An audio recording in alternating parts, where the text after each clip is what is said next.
Hello and welcome to Dutchman Baseball Field for today's Four Rivers Conference matchup against the St. Clair Bulldogs. The Owensville Dutchmen and the St. Clair Bulldogs head coaches are meeting on home plate right now with the umpires deciding the ground rules and talking things over here before we get started.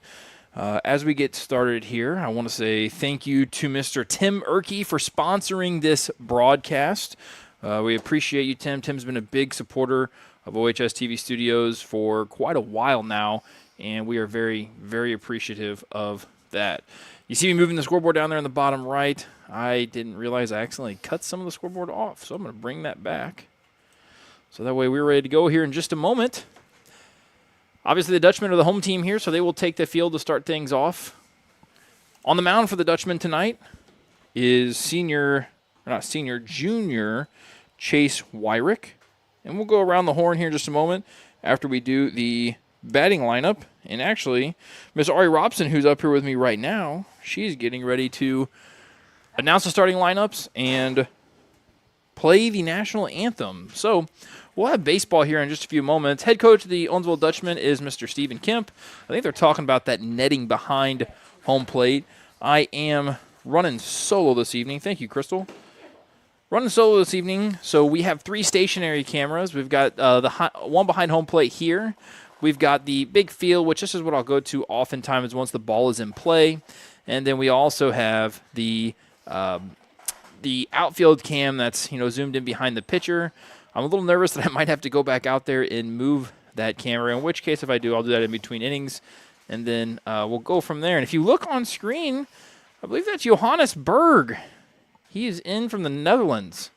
He was a foreign exchange student last year. I knew that he was back in town visiting because I saw it posted on Facebook by his host family from last year, the Hensons. And it looked like he was walking there with his host dad from last year, Justin Henson. So, M. Monkey Man, who are we playing? We are playing St. Clair. That is who we are playing tonight. I am solo on here. So if you guys want to pop in the chat, that's going to help me tonight as I don't have anybody with me as of right now. This is one of the longer coaches meetings that I think I can remember here. They must be really talking about it out there, huh? Give you a little description of the weather and what it's like out here right now. It's a little overcast, but there's no rain in the forecast, thank goodness. If you were with us last week, no problem, Monkey Man. If you were with us last week, we had a absolute barn burner of a baseball game against Herman, and we won. You see, this just got ended up here, so we are going to start with the announcing of the lineups here in just a moment. So I will make myself muted so you guys can hear Ari.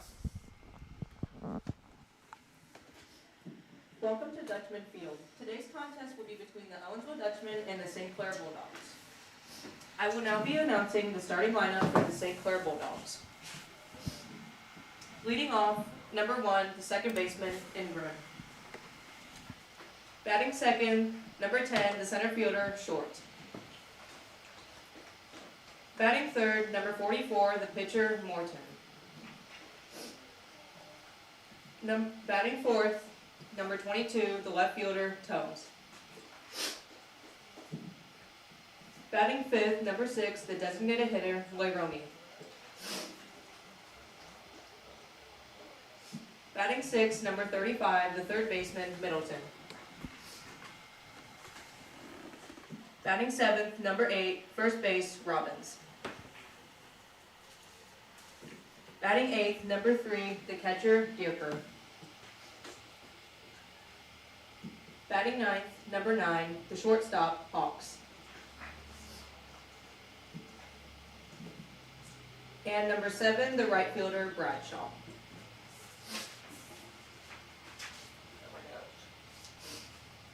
And now is the starting lineup for your Owensville Dutchmen. Leading off and playing shortstop is number 2, Zayden Gates. Batting second and playing center field is number 24, Jaden Gurleman.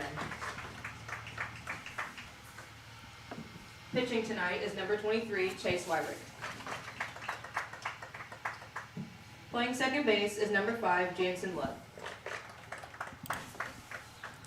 Playing first base is number 9, Landon Crammy. Batting 6 is the right fielder, number 4, Elias Medlock. Batting 7th is the catcher, number 22, Chris Allen. Batting 8th is the left fielder, number 8, Logan Bailey. Batting 9th is the designated hitter, number 34, Tucker Sassman. And playing third base is number 10, Matt Eckelkamp.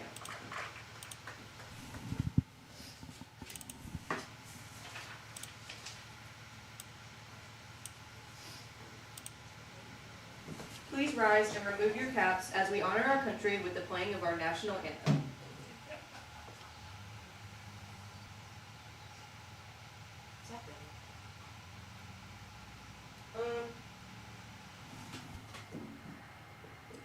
Is it playing?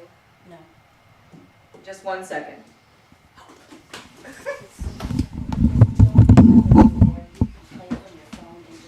have it on my phone. It was on the speaker, but I guess it's not connected. Well, it's because you're charging it over there. This isn't a charging cable. I know.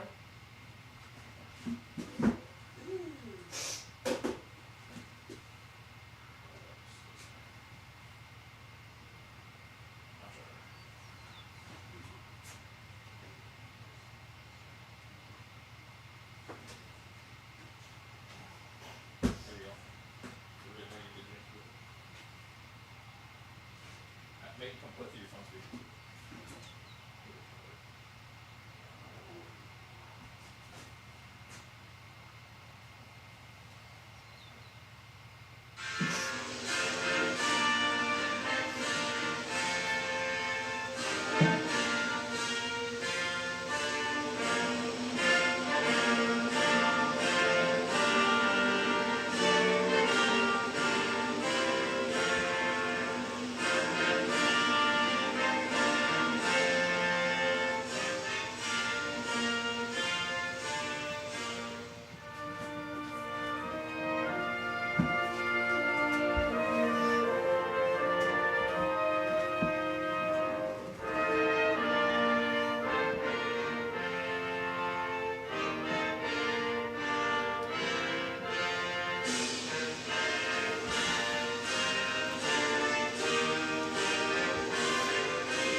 All right, ladies and gentlemen, we are just about underway here at Dutchman Fields. You'll get to see Mr. Chase Wyrick and Chris Allen warm up. Chase Wyrick, he schedules as the number 1 pitcher on this Dutchman baseball team as a junior. He comes in having the most success in previous season.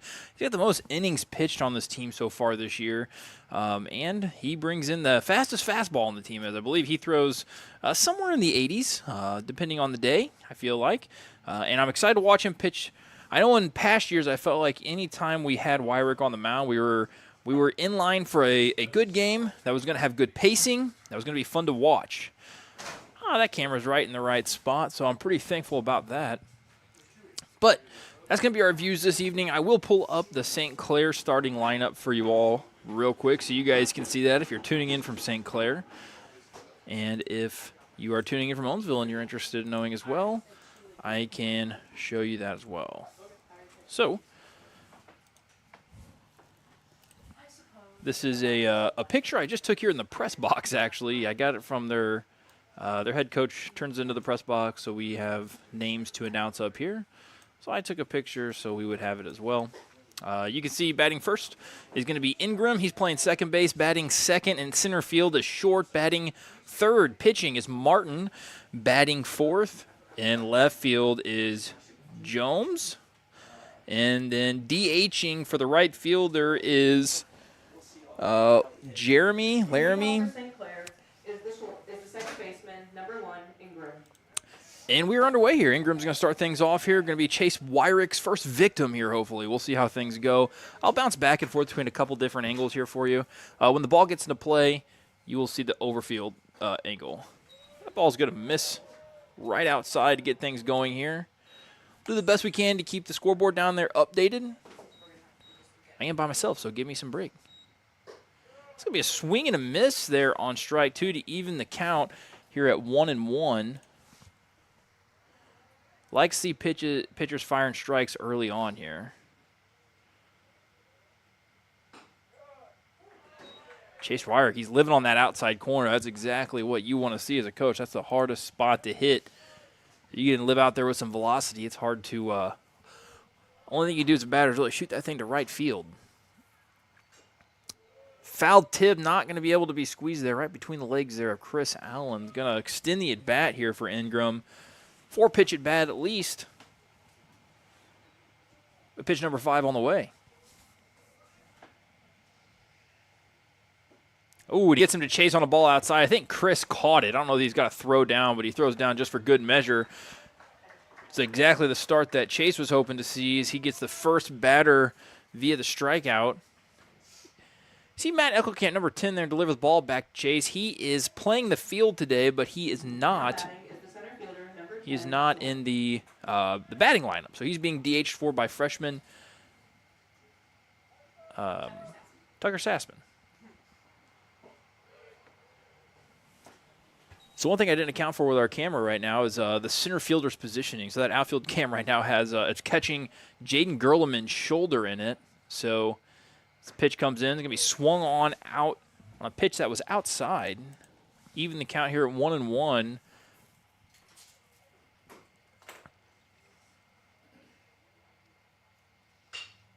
Ball's in play. It's hit to shortstop. Zayden Gates. Zayden Gates bobbles, tries to gather. He's going to be too slow getting it over there for Talan and Crammy to try to retire Short. So Short is going to reach base on an error by shortstop Zayden Gates. You don't see many errors out of Gates over there. He's a very sure-handed fielder, but that one just seemed to eat him up a little bit. Maybe a little early game jitters here, but right out the gate, we're going to have to see if Chase Wyrick can work around an error here in the first inning.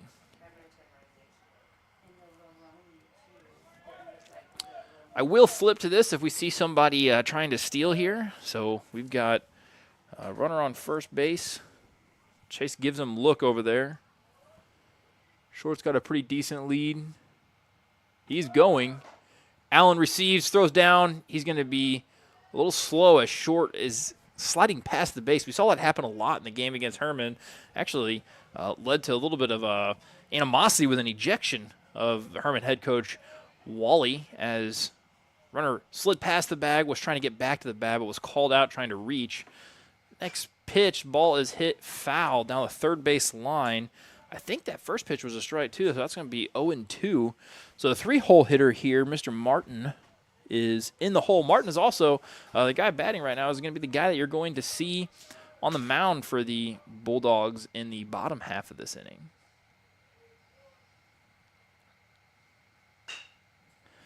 Ball's chopped to shortstop. Zayden Gates is going to get a chance to redeem himself. He throws it across the diamond and does retire Martin for the second out of the inning. Dutchman are 1 out away here from getting ready to go swing the stick.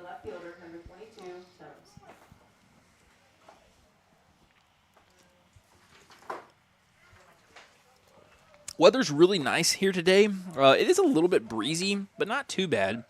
Definitely not as bad as some of the winds we've been having recently. Wyrick deals. Ball's going to be a little bit inside. You live inside there. You're getting the batter's head just a little bit. Definitely going to back him off the plate a little bit.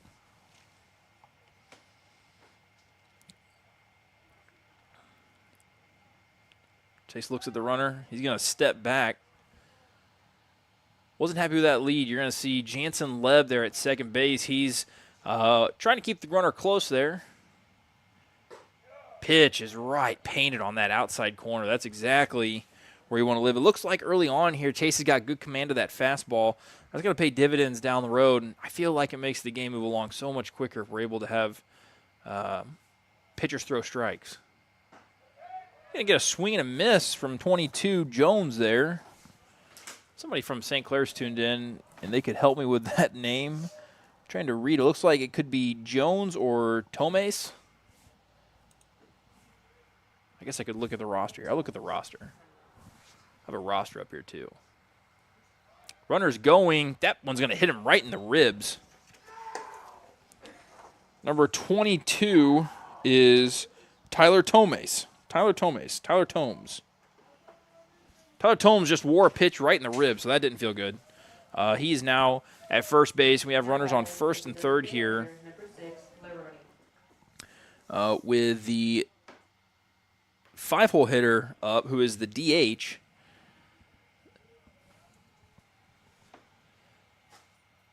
And I was mistaken. We do not have runners on the corners. We still have a runner at second. So we got runners at first and second here with 1 ball, no strike count. We just need 1 more out here to get out of this inning. Wyrick's going to miss high on that one, take it to a 2-0 count. If I'm the batter here, I know he's got to come to me. He's probably coming to me with a fastball. Probably trying to catch a fat part of the plate, so it's a great time to be a hitter.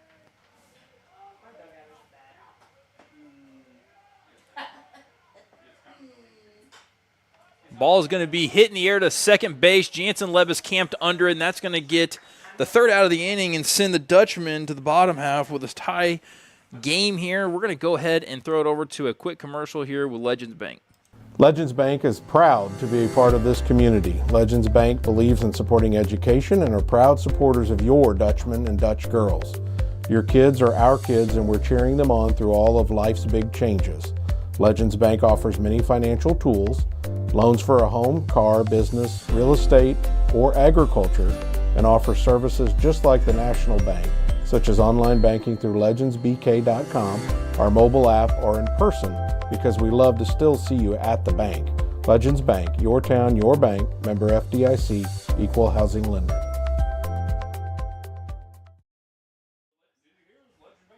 All right, so for all the viewers out there, I just want you guys all to know that Mr. Altmaier here is up in the press box, and he's giving me a hard time for my missed call on runners on the corners earlier. So I'm gonna have to tighten this ship up if I'm gonna, be able to avoid humiliation for the rest of the evening. So he says, "Good luck." Sounds like I will need it. Batting first for the Dutchmen here in the bottom of the first inning is going to be senior shortstop. You've seen him out there making a few plays. That is Zayden Gates. Zayden comes into this game batting .333 with 7 stolen bases and 9 runs. I got the graphic up on the screen right here. Zayden is like I said, a senior, but he was also involved in both the football team and the basketball team. So if you saw any of our previous broadcasts, you might have heard his name said more than once, as he was a wide receiver and a cornerback on the football team, and then also factored in big time down the stretch there for that district championship winning basketball team. We're going to see how he leads things off here.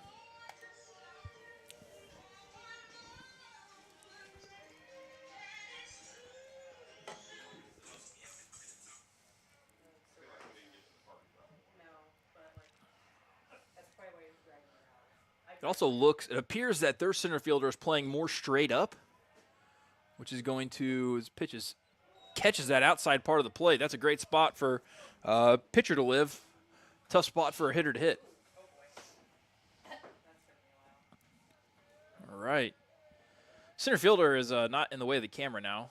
So we have this angle that I really like this angle. It looks more similar to what you see like during a Cardinal game.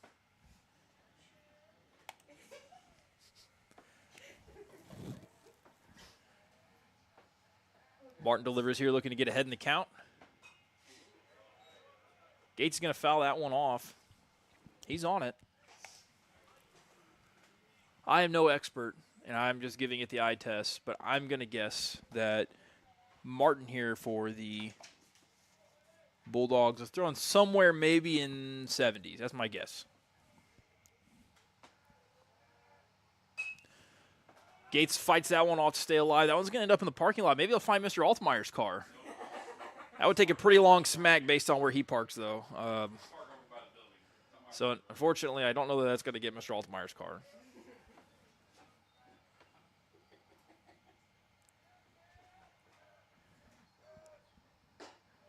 Martin's going to miss high there, even the count at 2-2. Great at bat here from the leadoff hitter. You want to see a lot of pitches. You want to see what the pitcher's got. See if he's got any off speed. Still a decent spot for the pitcher to throw off speed here. Whew, that one was close. Going to get a payoff pitch here with a full count. Gates has worked a good at bat to lead things off here. Exactly what you want out of your leadoff hitter.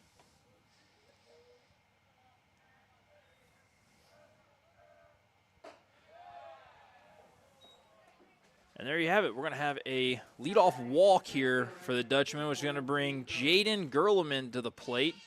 Jaden is batting .278 on the season. All these batting averages went up after that last game against Herman. So I got 16 to 15 barn burner, so to be expected. Jaden's got 6 runs and 4 stolen bases on the season. He brings some speed to this Dutchman lineup, and he also patrols center field for this Dutchman baseball team. See the wind's blowing a little bit towards left field here based on the flag out there by the scoreboard. Zayden's going to add to that stolen base total as he is in safely at second. One thing that you'll notice with this Dutchman baseball team is that they are very aggressive on the base paths. Coach Kemp is always trying to challenge opposing catchers, see if they can throw our guys out or if they're going to make a mistake and airmail into center field, which in high school baseball you see all too often. Gerleman steps out, granted time by the home plate umpire.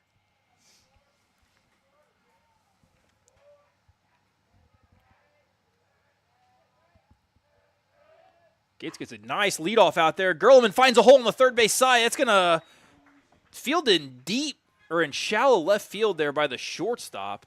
It was not hit very hard, but the shortstop had no play trying to get out the speedy Jaden Gerleman on his way to first. So now we have runners at the corners, and pitcher Chase Wyrick comes to the plate. He comes into this game leading the team in RBIs as he's got 10 RBIs, batting .227 on the season with an OPS of 825. Chase has got a little bit of power. He could send one to the gap. He could send one over the fence. But right now, I'm sure a hard hit ball anywhere Coach Kemp would be very happy with. Runners at the corner. I guarantee you Gerleman's probably going to be stealing, if not this pitch, definitely the next one. First pitch is going to be taken for a strike. Almost right down central. Decent chance Chase was considering taking that pitch because he thought his base runner was going. He'll be checking on the runner over there at first. Gerleman slides in safely. Looked like the first baseman pointed at something. I have no clue what he's pointing at. Per the PA announcer, they said the mound is like, which I'm not 100% sure what that adjective means, but that is the information I've been given. Next pitch is going to be fouled off. Gerleman was off on that pitch, but Chase couldn't afford to take another strike in this at bat. Now the pitcher holds all the cards here with the count 0-2 as he tries to pitch out of this first and third jam in the early going. Dutchman and the Bulldogs come into this game with very similar records, floating right around 500 coming into this game. They've had some common opponents. Chase gets a lot of that one. He sends it out to deep left center, and that one is gone, ladies and gentlemen. That's going to be a round tripper for pitcher. Give his team a 3-run lead here in the early going. That is what you call helping yourself out. Chase Wyrick on the board with his first home run of the season, the third one for this Dutchman team, as we have seen Chris Allen and Landon Crammy both put one over the fence here as well. Second baseman, number 5, Jansen Webb.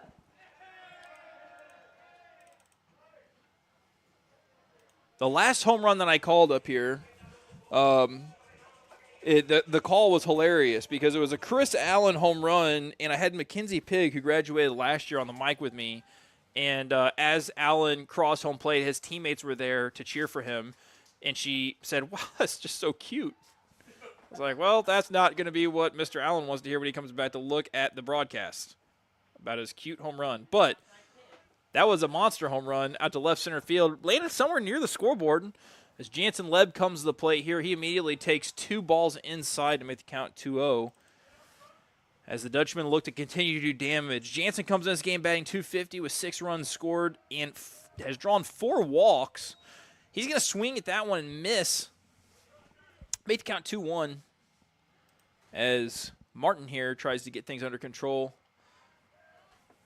Records first out of the bottom of the first here. He's going to get the call in that inside quarter there. Made the count 2-2. Make sure I have been saying this name right. Yeah, I believe it's Easton Martin. Easton Martin, he's a junior. That's who we're seeing on the mound here today. I believe that's probably not the outcome that Jansen was looking for there, as he got caught reaching for a ball just outside the zone. He's going to give the first out for the Bulldogs and the first strikeout of the game here for Martin. He's going to bring Landon Crammy, also a senior. He's leading this team in batting average, coming into the game batting .462. He had that home run. It's kind of a special deal. Hit a home run at home in the bottom of the first inning against Salem, and then his teammate would come up later in the inning, Chris Allen, and also hit a home run, both of which were grand slams. You don't see that happen in high school baseball hardly ever. In fact, I've never seen it happen. But it happened here earlier this season. Crammy quickly gets ahead in the count here, 2-0.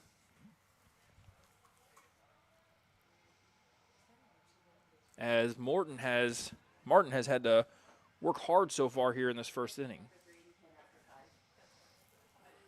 He's going to find the strike zone there with this one, challenging him up.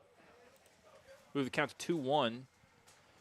If I had to describe how the defense is playing right now, I'd say the outfield is playing very straight up. The infield is playing very straight up, too. They're not playing for any kind of shading whatsoever.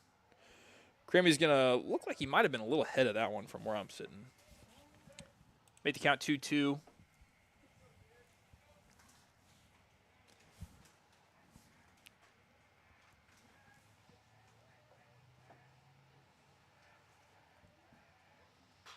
Rips one down the third base line, foul.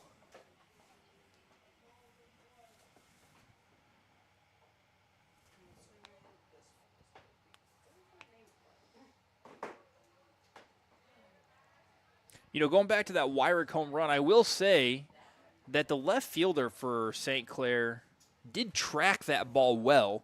It looked like he got up to the fence and was able to time a jump. That's not something that you just have a chance in high school for very often at all. But obviously, Chase Wyrick had just enough to send it over the fence.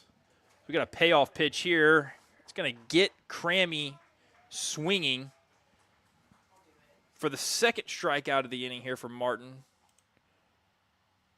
The Dutchmen are going to try to get a little two-out rally going here with right fielder Elias Medlock. Medlock comes to this game batting .217 with a lone double on the season and 6 RBIs. He's been playing right field for the Dutchmen through most of the game so far this year.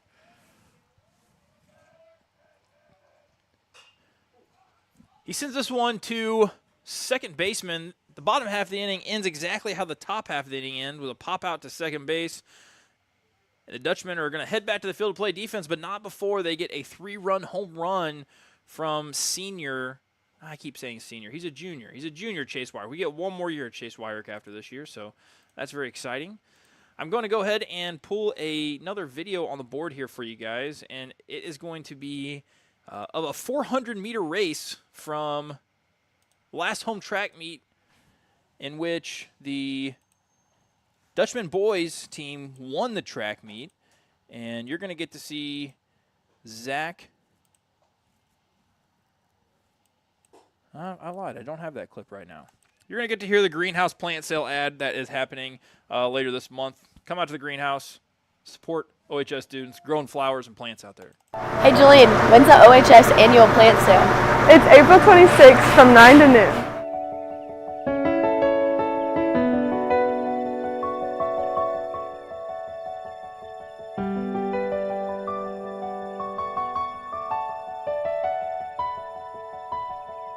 We have all kinds of plants ranging from succulents to flowers to vegetables to ferns to every possible kind you would think of.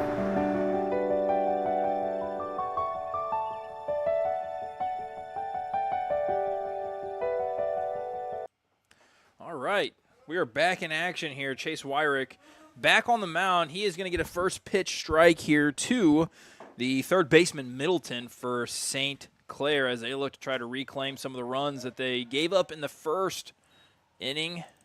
Count moves to 0-2. Chase Wyrick comes back after hitting that home run, and he's back on the mound dealing right away. I didn't bring up Chase's season stats on the mound so far, so we'll do that here in just a moment. That one's going to miss a little high. Move the count to 1-2. We are in the top of the second now.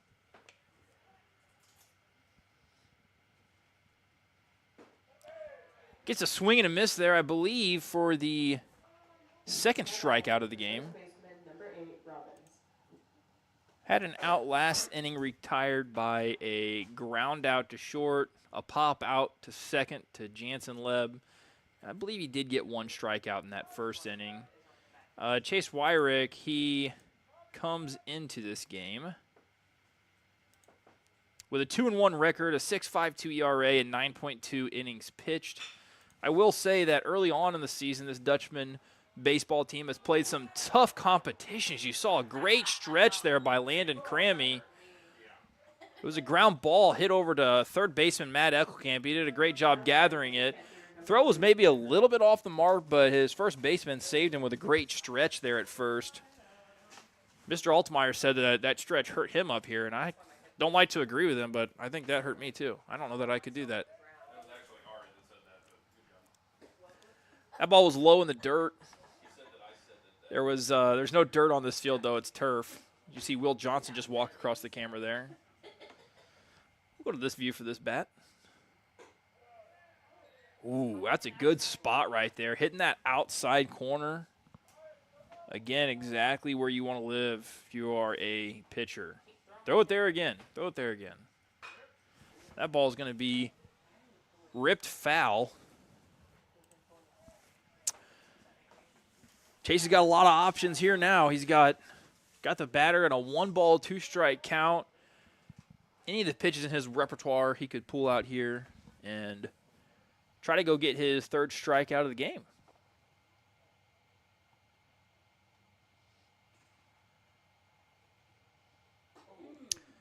I think he tried to break a curveball off there or something. It just didn't quite get on top of it. Left it high to make the count 2-2. Chase is one of those guys, I mean, we're at the bottom half of the lineup now here for St. Clair. If he just brings that fastball, a lot of guys in this area are going to have a hard time catching that fastball. So if you got a fastball that can live in low 80s and you can, throw it for a strike, that plays really well in the Four Rivers Conference. That ball is going to be ripped foul straight down the line.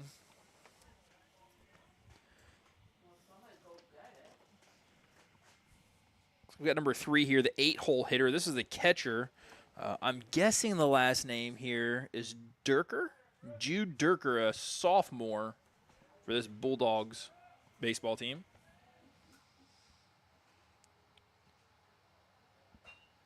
He fights off a ball that was really, really far inside. Going to keep the count 3-2. Which I'm sure if you're Chase at this point, you probably want to retire this batter, obviously, but the lower he can keep his pitch count with high school baseball rules now, the deeper he will be able to pitch into this game. Chase cannot throw over 105 pitches. That's the absolute cap for a junior in high school.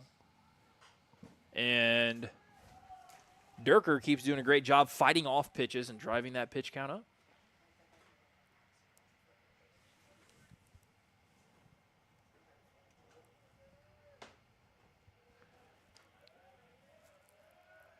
Wyrick shakes off whatever pitch that was. He's going to set up. Looks like that might have been off speed again.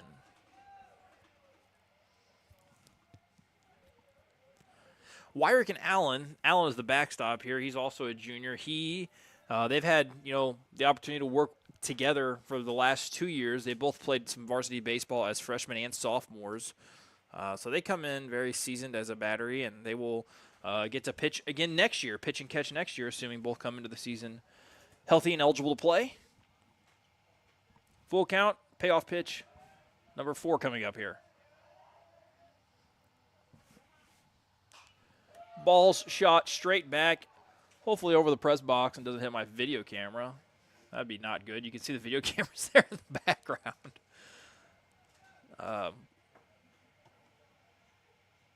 This has been quite the at-bat here. I wish I would have been counting pitches, but it's got to be. This is number 11. Holy smokes. Well, as a pitcher, you don't want to have 11 pitch at-bats. Scoreboard operator Crystal Eli up here said she was counting. It's at 11. What an at-bat from the 8-hole hitter. Holy smokes. Draws an 11-pitch walk. Now batting is the shortstop, number 9, Hawks. High school baseball, you can only absorb, actually any level of baseball, you can only absorb so many 11-pitch at-bats. Especially from an 8-hole hitter in your lineup. Head coach for St. James has to be just absolutely pleased with that at bat. And I've been corrected. This is St. Clair. My apologies. What you're seeing right now is there's a courtesy runner for the catcher who just got on base, Durker, in high school baseball. You can courtesy run for your pitcher and catcher anytime they get on base. So that way they can get ready for the next inning. With 2 outs here, this is really why this rule was designed. He will be able to, as that ball misses outside, it's going to send the runner down to second base. Really why the rule was designed, because now the catcher is able to suit up with 2 outs, and if there's a quick out here, it's not going to drag on the game, get things moving, so that way they can take the field and play defense. St. Clair now has a runner in scoring position here as they try to chip away at this 3-0 lead after the 3-run home run by the pitcher for the Dutchmen, Chase Wyrick, in the first inning.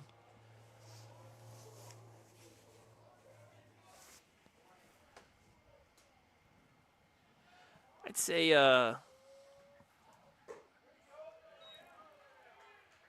1 ball, 2 strike count there as Wyrick is able to generate a swing and a miss.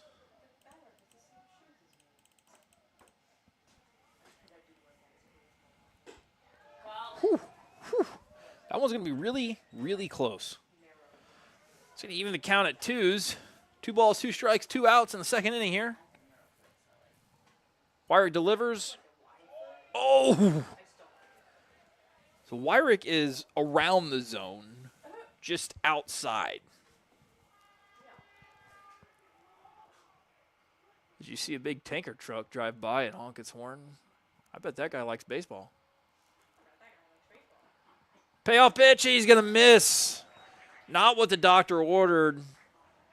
Walking the 8 and 9 hitters in the lineup. One being an 11-pitch at bat and the other being a 7-pitch at bat. Back to the top of the lineup here. St. Clair's looking to do some damage. Ingram, the second baseman, steps in with 2 runners on.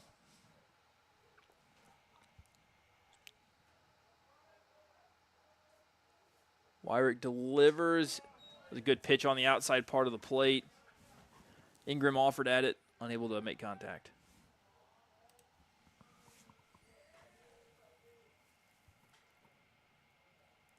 The shoulder that you see on screen right there, the right shoulder, that's Jaden Gerleman, the center fielder for the Dutchmen.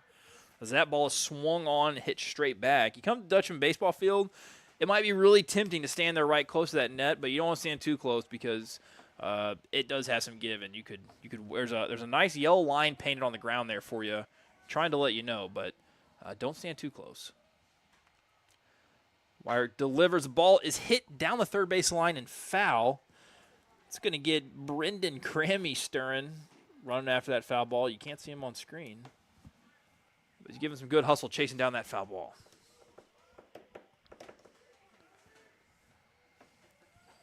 Crammy comes set. 2-strike count, delivers. Ball's tapped down the third base line, and Eckelkamp wisely is going to let that roll foul. I don't think he would have had a play at first, as typically your leadoff hitter is pretty speedy. And it looked like Ingram got down the line pretty well there. So we're going to do it again. These last 3 batters have really, really fought in hard counts here against the Dutchman ace of the pitching staff, Chase Wyrick.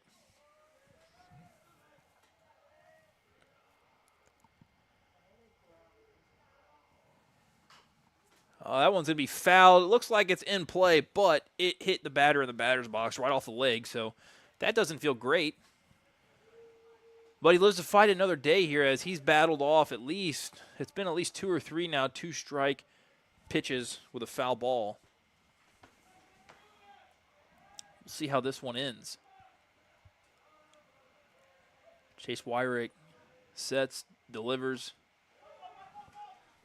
That one's going to be fouled straight back. Chris Allen gives Chase, the Dutchman catcher, but it caught the netting, so even if he would have caught it anyways, it wouldn't have mattered. Got to give the St. Clair Bulldog team a lot of credit. My goodness, they are battling in these at-bats. They're not making it easy.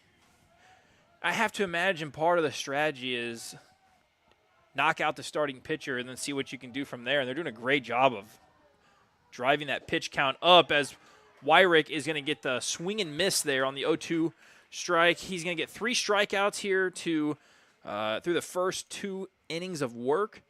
And I'm going to bring you another video here.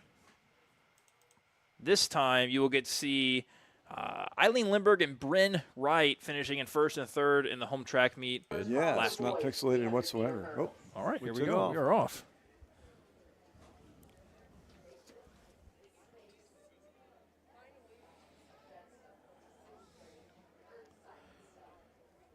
Looks like Eileen is currently in the lead. Yeah, Eileen's in the lead. Now, see, in the 400, they have to stay in their lanes all the way around. Right. So the people who are in the outside lane are actually probably a little bit further ahead than it looks right now. Well, or the inside lane. Inside lane. The inside lane helps for sure. Looks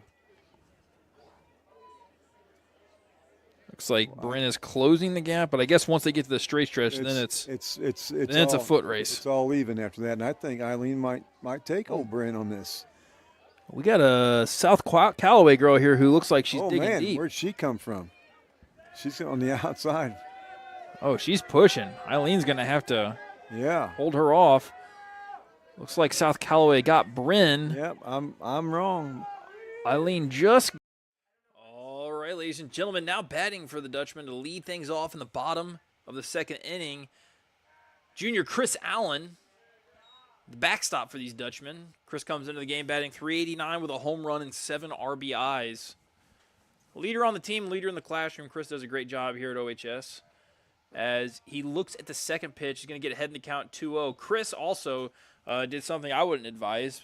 In the last game against Herman, he got hit by 2 pitches where he had 3-ball counts. And he absolutely could have gotten away, but I think it was a pride thing. I think he wanted to get hit by the pitch. And he did. I don't know. I think if I'm going to walk anyways, I'm probably not taking it. But props to him for doing it. He's going to take strike 2 there now as Martin has battled back here. 2-2 count to leadoff hitter Chris Allen this inning. Chris swings and skies a ball down the left field line, but it looks like it's foul, and it looks like it'll actually get completely out of play. Send somebody from the third base dugout chasing after that one. It'll be a 2-strike count here, 0-2.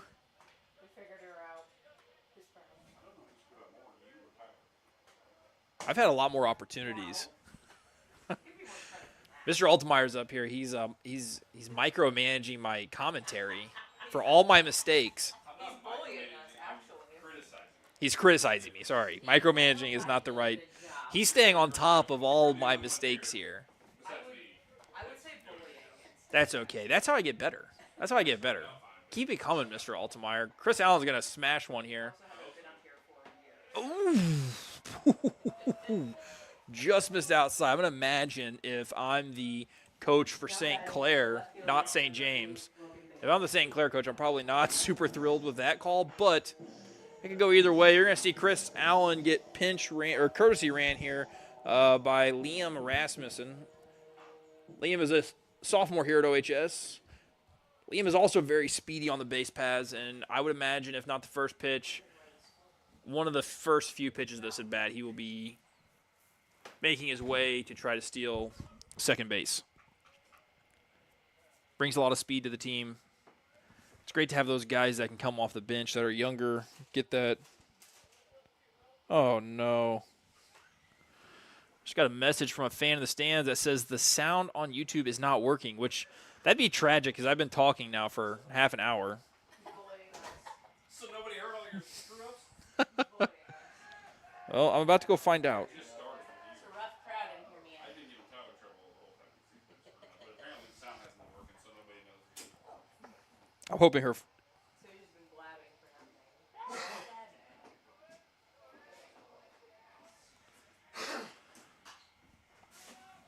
All right.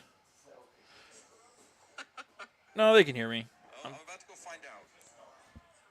Rest assured, the sound is working. If anybody's watching, if you notice anything wrong with the broadcast, feel free to chime in and let me know. But I do believe the sound is working. I did just check. Runner's going, but there's a pop fly. Runner's probably got to make his way back. He's in big trouble as the first baseman catches it. Not much awareness to try to look and throw over to first. Liam kind of got away with one there, potentially. Yeah, the sound was working the whole time. I think her phone's messed up. Becca Allen messaged me. But yeah, I just checked. You can definitely hear me.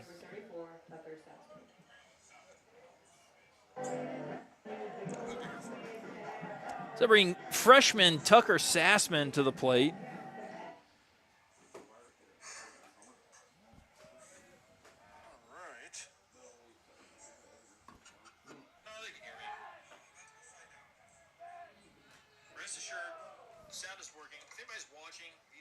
Yeah, it's working.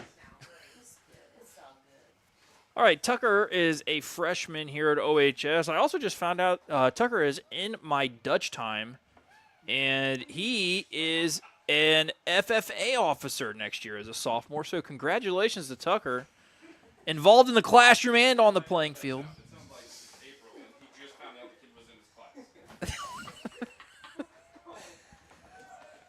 Swing and a miss there as Liam is trying to make his way. Ooh. We got an interference on Sassman. Whoa, a timeout. They're sending the runner back, but not calling him out. I don't know that that's the play. I would be 100% honest. If that's the correct ruling, then I didn't know the rule. I thought that runner would be called out for batter interference. Instead, we're going to have a do-over.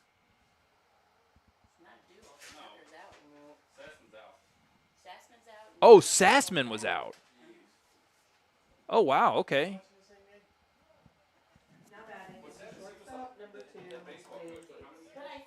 Wait, why was that strike 3 on Sassman? Batter interference gets the batter out?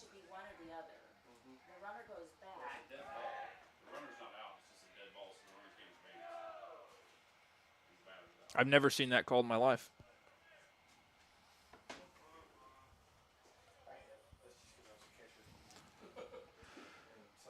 All right, well, so Sassman interfered with the catcher's ability to throw down to second base. So Sassman, the batter, is out on the play, and the runner has to return to the base. I thought that the runner would be out and you would resume the at-bat. But I learned something today, too. Gates comes to the plate here. He scored in the first inning, 333 batting average. Stolen base goes up by 1. He's got 8 now. Run goes up. He's got 10. He reached by a walk in the first. He's got a ball hit to the third baseman. Third baseman unable to make a play. Bounces to the shortstop. That is going to be an E5, though, for the St. Clair third baseman. That'd be Middleton. So the Dutchmen stay alive here in this bottom half of the second inning with 2 outs. Runners on first and second. Sort of a similar setup to last half inning with the Bulldogs. As we're towards the top of the lineup here, Jaden Gurleman, the 2-hole hitter, comes in. Center fielder for these Dutchmen, batting .278 on the season. He got a base hit in the first inning. He rips one at the shortstop, but he couldn't have hit it any more right at him. It's going to end the inning. Great contact there from Gurleman. Just unfortunately in baseball, sometimes you don't get the outcome you're looking for.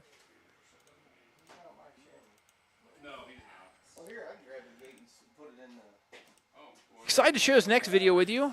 This is a ad for our Intro to TV Studio class made by my first hour broadcasting class that won $2,000 for our TV studio class through the DESI Mo CTE program contest. Check it out. My intro to TV studio class has led me to a new passion that I'll pursue after high school. In this class, I've been able to use my creativity while gaining professional skills in editing videos. I didn't know for sure what I was getting into when I joined the class, but this opportunity has opened my eyes to a possible career path. Visual media is a fast-growing market in today's world, and there are many opportunities available in this field. I will be able to take the skills I'm learning in class with me for post-secondary schooling to prepare me for my career. Show me learning that work. All right, ladies and gentlemen, we are back here. As you see, junior Chase Wyrick, he is warming back up. I didn't get much of a chance to show this earlier, so I guess I will go ahead and show it now. Chase Wyrick, again, he comes into this game with a 2-1 record, sporting a 6.52 ERA spread across 9.2 innings of work. As I said and mentioned earlier, though, the Dutchmen started their season off against a very tough part of the schedule. They're now getting into, Four Rivers Conference play, playing schools that are more around here. I think you're going to see these numbers go up for everybody. Obviously, ERA is already coming down after 2 scoreless innings pitched here in this one. Dutchmen lead 3-0. As Chase Wyrick is able to get ahead and get that first pitch strike in the top third.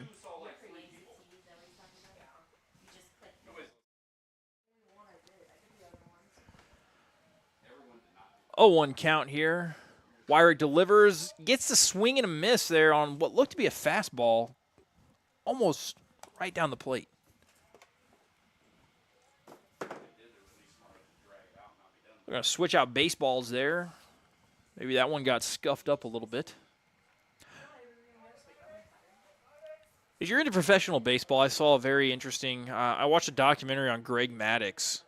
And he talked about how he loved if he was able to get a baseball back that had a scuff on it because he would try to use it to his advantage on the mound. He would try to dig his fingers into that scuff spot and just get the ball to do something that's abnormal that you couldn't get it to do without a scuffed baseball. So, obviously, most pitchers are not wanting to throw scuffed baseballs, but Greg Maddux wasn't most pitchers. Very fun pitcher to watch play, and also there's a name for his complete game. He had complete game. I think he just called it Maddox. He throw a complete game in the major leagues without throwing 90 pitches, which pretty much never happens. But Greg Maddox was able to do that a couple times. As Wyrick gets the strikeout here to start things off in the top of the third. I feel like Greg Maddox, though, is probably a great pitcher for any high schooler, though, to try to emulate. In the aspect that it wasn't about just throwing for power. Greg Maddox made his money by hitting spots, hitting locations, and getting hitters off balance, which really probably plays more to what a high schooler is trying to do as well. Chase can't get ahead in the count there. He falls 1-0. Right now he's pitching to the pitcher here for St. Clair, Martin. Done a pretty good job on the mound so far. The only blemish is the 3-run home run he gave up to his counterpart, Chase Wyrick, on the mound.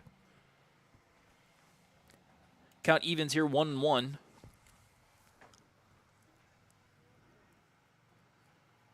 Joseph Benson, thanks for tuning in. Swing and a miss. Counts in favor. Dutchmen only have 1 loss right now in the Four Rivers Conference coming into this game. That's to Union, who seems to be a powerhouse in the conference this year. According to what I heard from the Dutchman head baseball coach, Coach Stephen Kempes, that's going to be swung on and missed, and it's going to get away. Martin's going to try to get his way down to the bag, but Chris Allen's quick on his feet and is able to gather up and deliver for the second strikeout of the inning here. 5 on the game now for Wyrick as he's really settling in here. Had a pretty big inning last inning. I think as far as pitch count-wise, I think, Crystal, you said he threw 29 or 31 or something? The last inning he threw 29. Wyrick threw 29 pitches in the last inning, so if he could get an inning or two here with low pitch counts, really going to help him be able to go further into this game. As that ball's hit right up the middle, Zayden Gates is right on it, throws it across the diamond. He's going to get it for a quick out. 1 pitch out there. That's, I think we just manifested that. We will take it.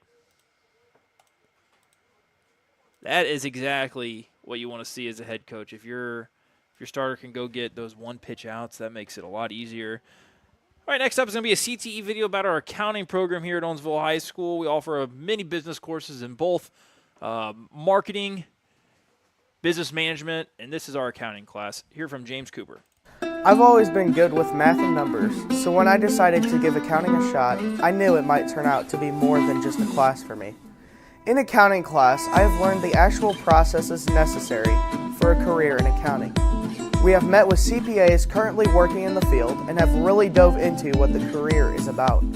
Along the way, I have grown my leadership skills and ability to work in a group. Because of this opportunity in high school, I will be continuing my journey with accounting in college. Show me learning that works. All right, ladies and gentlemen, if you're a student and you're watching this, you know that on Wednesday this week we have arena scheduling. So as you see some of these courses that are offered, know that these are some of the career and technical education courses that are available here at Owensville High School. I'll show some more as the innings carry on here, but things to keep in mind as you are making your schedule this week. Now batting is the pitcher, number 23, Chase White.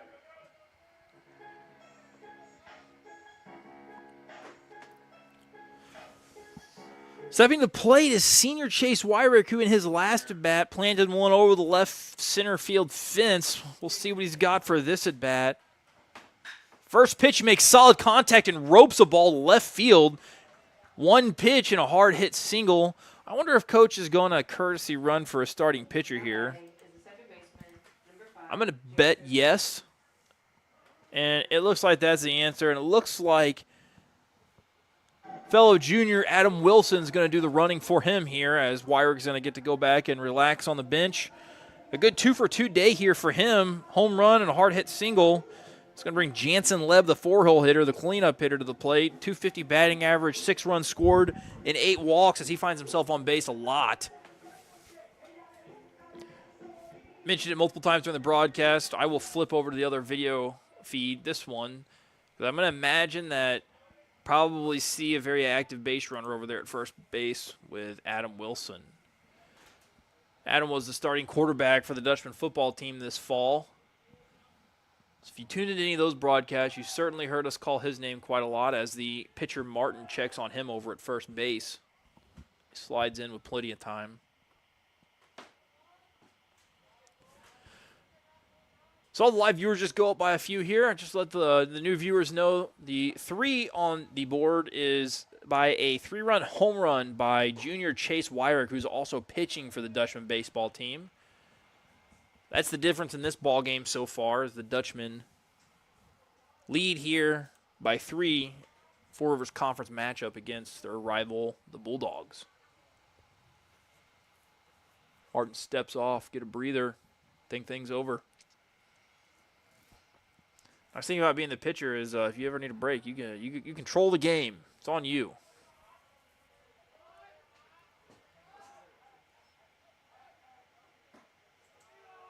Can also be a very lonely place out there. Last game that we did here, the Herman game, it was raining. We had a lightning delay. We had a rain delay. It was a 4-hour high school baseball game. Probably 1,000 pitches thrown that game. That's me being exaggerating, but there was a lot of pitches thrown that game as Wilson makes his way down. He's going to be caught. He's gunned out. Great throw by the catcher there, number 3, Durker. Durker in his last at bat had like a 11-pitch walk. And then he races a base runner there on the Chase Wyrick hit, who was being ran for by Adam Wilson. Gunned out at second base.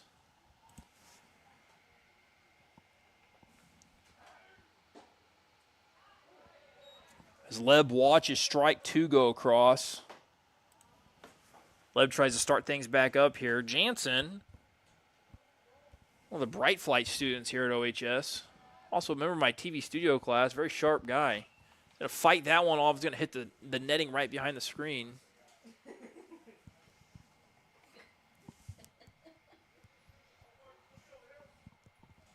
I think I saw the pictures as you walk into OHS got updated. I believe he's the lone basketball player receiving academic All-State this year, so congratulations to Jansen.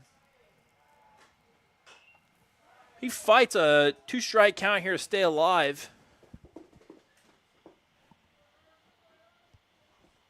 Jansen struck out swinging in his first at bat, which I think is an abnormality for him. I think he's a very good bat-to-ball contact hitter.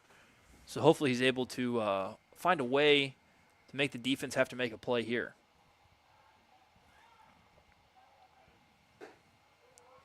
Be a curveball, I think, from the pitcher that just too high in the top of the zone here to call that. Works a full count. Payoff pitch. Good rip down the third base line. He eats the third baseman up, and that might be two. I see Coach Benton had his hand up. Jansen gave it a look. Left fielder got it just in time to keep Jansen at bay. It was a great two-strike approach there. Be able to send that one hard down the third base line. I don't know if I'd quite give the third baseman an error on that. Maybe so. I think he could have made a play on it. If I was being nice, I'd probably call it a base hit, but I don't know. Did you see it, Mr. Altmaier? What's your call? I think you got to give him a hit. Give him a hit. It's a hard hit ball off the bat. I'm more of a critic. I gave him an error. Oh, dang. Wow. Person running the scoreboard, though, or the scorebook, she gave it an error. So, I don't know. Baseball can be subjective. Tiebreaker.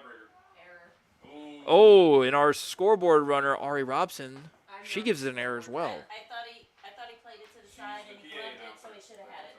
Now batting is the right fielder, number 4. My apologies. Ari Robson, for those at home, is running the PA, not the scoreboard. This is critical information. Also, Chase Warwick is still a junior. He called him senior. Yeah. Chase Wyrick is a junior, not a senior. I called him a senior again. My apologies. But now Elias Medlock is batting, and Elias Medlock is a senior. And he checked his swing, and the umpire got him on it. He's at first base.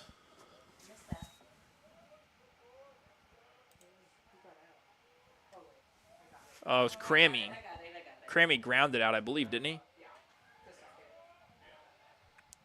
That one's ripped down the third base line, and Coach Kemp is going to send him. Oh, no, he's not.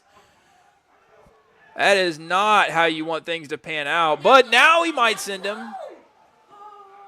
Wow. Okay, so for those that are watching at home, you might have saw Jansen Leb took a tough spill coming around third base. Coach Kemp was trying to wave him in, but was unable to make that happen. So, with that said,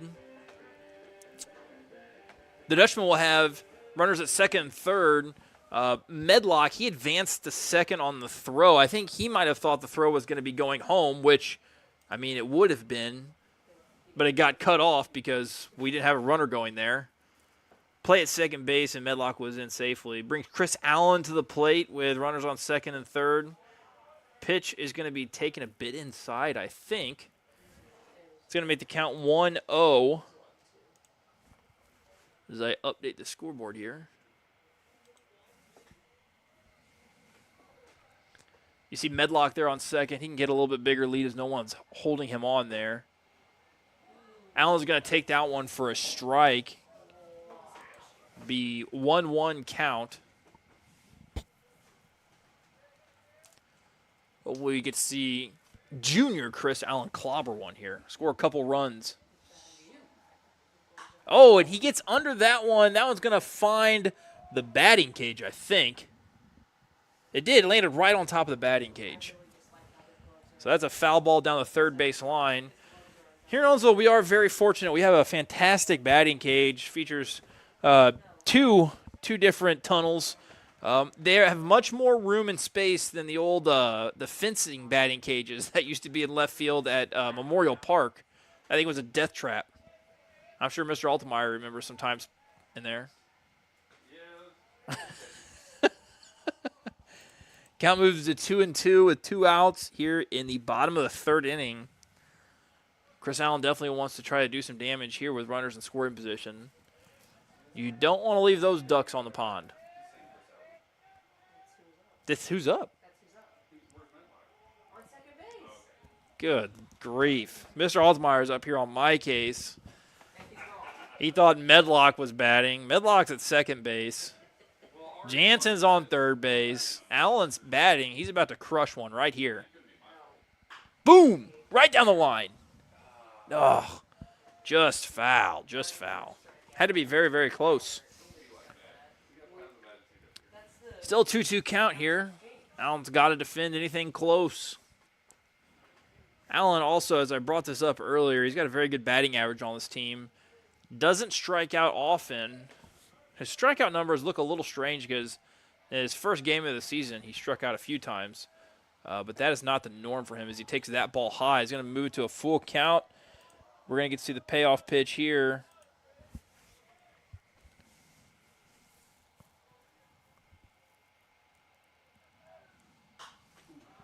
He gets under that one. That one's going to be hit very foul. If you're familiar with campus, I think that one was near the walking trail from the bridge at the middle school to the road that goes to OES. Payoff pitch.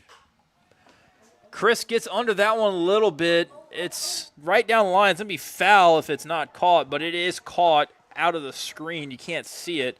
Gathered in by St. Clair left fielder. We're going to go ahead and go to commercial here. I got one of my TV studio students I'm going to chat with, and I'll be right back with you. Enjoy this video made by our TV studio program looking at Lakeside Book Company and formerly Custom Printing.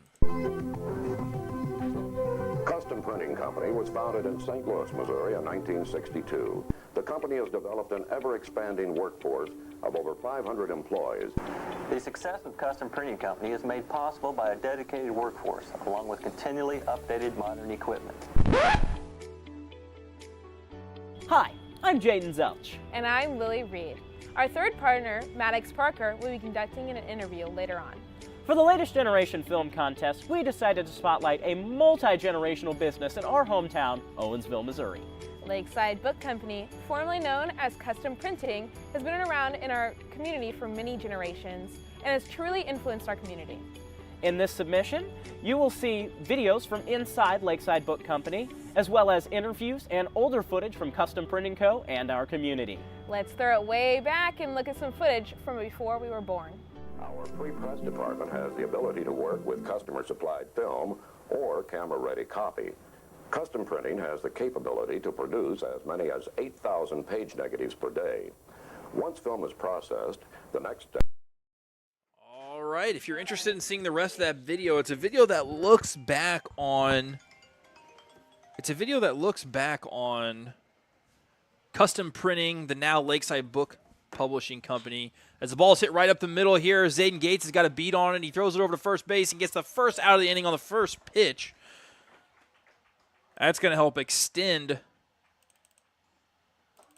Wyrick in this game, as we're now in the top of the fourth inning with one retired here. Wyrick is cruising right along. Again, anybody that's just joining, the lone difference in this game is a 3-run home run by Wyrick in the bottom of the first inning. All zeros on the board for both teams since then. Both teams have had some opportunities, left stranded some runners in scoring position.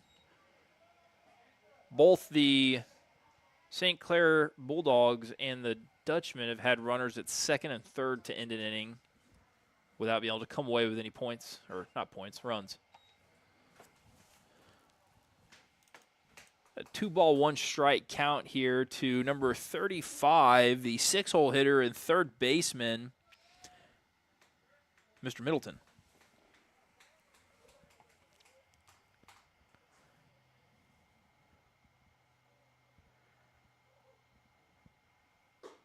Ooh, that one looked good. Be 2-2 count here as Wyrick tries to get his 6th strikeout of the game by my count. Here at the top of the fourth inning for the second out. And he gets it on a swing. That'd be 2 outs here, and scoreboard runner Crystal Eli just confirmed that was the 6th strikeout of the game. It's been a great outing here so far by Wyrick, and we can only hope that he's able to go the distance. Again, in high school baseball, you have pitch count restrictions, and his would keep him to 105 maximum. He can't throw under 105 unless he starts a batter under 105, he can finish that batter. Tries to go back to the same pitch he got the swing and a miss on. No bite on that one. Make the count 1-1.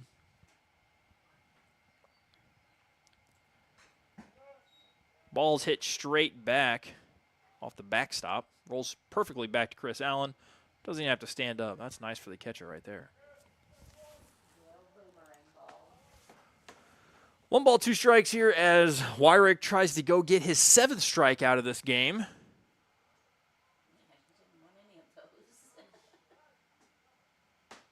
See what's coming here. Something off speed, missed a little bit high. Make the count 2-2. I think Wyrick would have liked to have had that one. That one he's going to miss a little low and outside. Now he doesn't want to lose him here. Challenge him here. Base is empty, 2 outs. Throwing to the 7-hole hitter, I believe. Make him earn his way on. And he calls him out on strikes. It's going to end the top of the 4th, send the Dutchmen to the bottom of the 4th, maintaining that 3-0 lead. And Wyrick now has 7 strikeouts through 4 innings of work. Take you to another video here in just a second. It takes me a moment to load these up. This time, I will bring you a video on. Let's go with Woodshop here at OHS. Woodshop, here from Landon Crammy, first baseman from the Dutchman baseball. I've always enjoyed building and creating things. And in the OHS Woodshop, I get to do just that. I've learned a lot of skills in this class, such as reading a tape measure, working with power tools, and, most importantly, woodshop safety. I use those new skills at my job, Pioneer Trust Company. I plan on working there for the rest of my life, or doing some carpentry somewhere, where I'll be using my woodworking skills daily. Show me learning that works.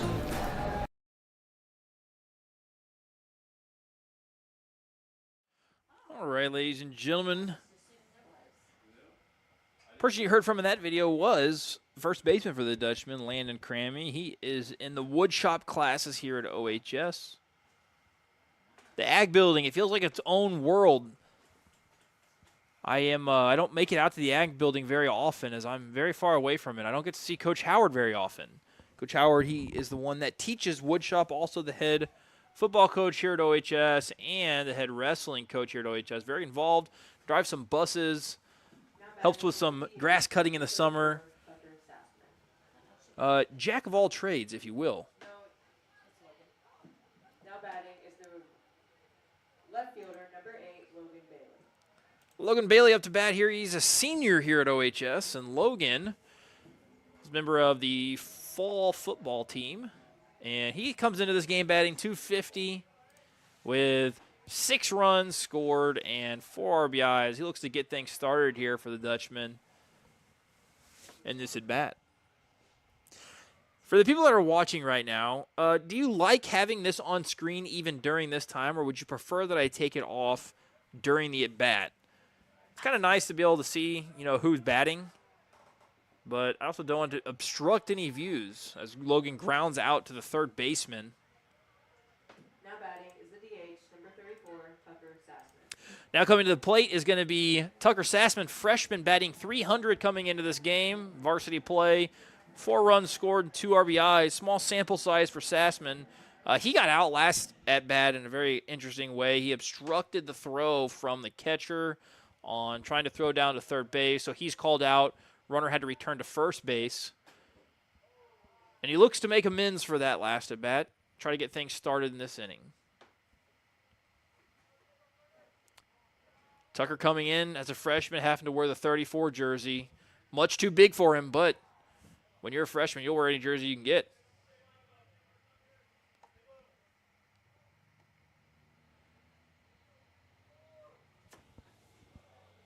.2-0 count here. Can't find the strike zone. Run at 3-0. If I am imagining here, I'm going to bet Tucker as take all the way here. Drive the pitch count up.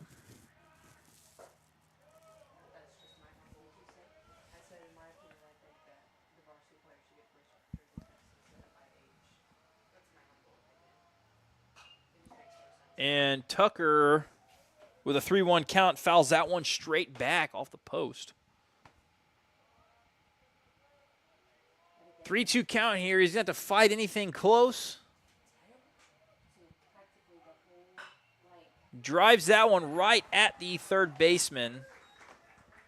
Now batting is the shortstop, number 2, Zayden Gates. Take us back to the top of the lineup here as Zayden Gates is going to come to bat for the third time in this game. I can't remember his last at bat, but I do know that his first at bat, he got on via a walk, stole second base, and would eventually go on to score a run. He comes into this game batting .333. He reached on an error in his second at bat. Thank you for that, Crystal.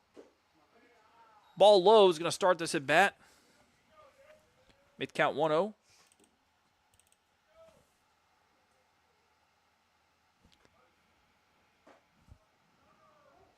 Next pitch is called a strike. Good spot there for the pitcher on the outside corner.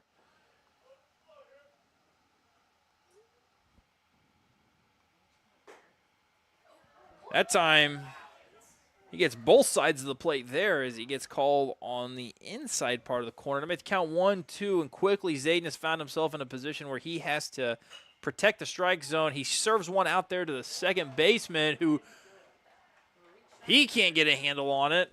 And Zayden, he's got the lucky streak going here, reaching on consecutive errors.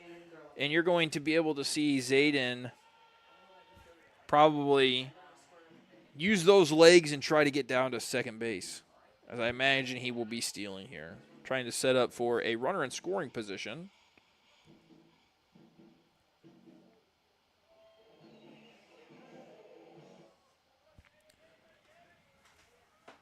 Chase Wyrick comes to the plate. Again, he hit that home run in the – my apologies. I'm trying to send a text message. Somebody just got done working on my mother's lawnmower.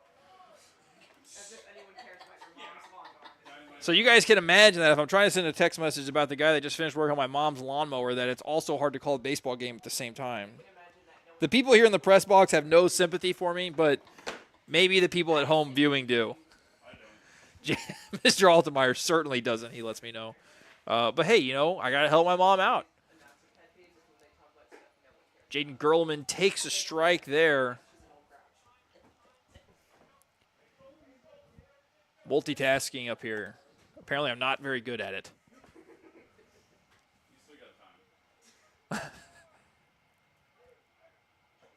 Swings on, and it looks like he got a piece of that, maybe fouled it off, but strike 2 here. 1 ball, 2 strike count. Very excited to announce that my fantasy baseball team is now off to a 2-0 start this season. They're doing very well. Very well. I drafted great pitching this year, and it's really paying dividends.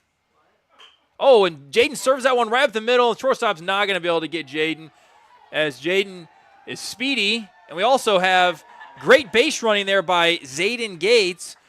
Shortstop makes an error trying to come field that ball. Maybe knew the speed of Gerleman, was trying to rush things, wasn't able to glove it, and then I think was a little bit frustrated in the outcome of trying to field the ball and was a little bit slow getting back to it. And Zayden Gates wasted no time getting around third base, coming in for the score. And now we have Chase Wyrick up to bat, who is a junior here at OHS and is also pitching. He's 2 for 2 in this game with a home run to left center that landed right by the scoreboard, and then also a very hard line drive single to the left fielder. Let's see what he can do in this at bat. And you got a pitch out as Gerleman slides in. He's thrown out at second base. You don't see that often, as Gerleman is one of the fastest guys on this Dutchman baseball team. But that's going to send us to the top of the 5th. Dutchmen were able to come away with 1 run there. It's an unearned run on an error by the shortstop, Hawks, for St. Clair. And now I'll show you another video of programs here at OHS. This is our FTA, Future Teachers of America, program ran by Miss Hannah Fletcher. Enjoy. When I was in high school, I was a member of FTA and took courses to help me prepare to become a teacher.